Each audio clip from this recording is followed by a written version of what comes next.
ওই হেলান্দ গাড়ি একটা ওটাই ভেতরে আর কেউ নেই।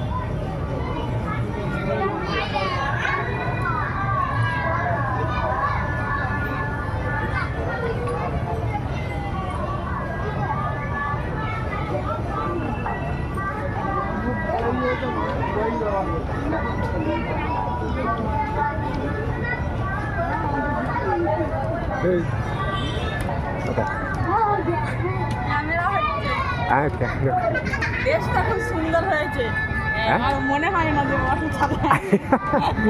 না যখন যেমন তখন তখন সেটাই, তুমি আমাদের সেটাই থাকে না, তাই বলছি।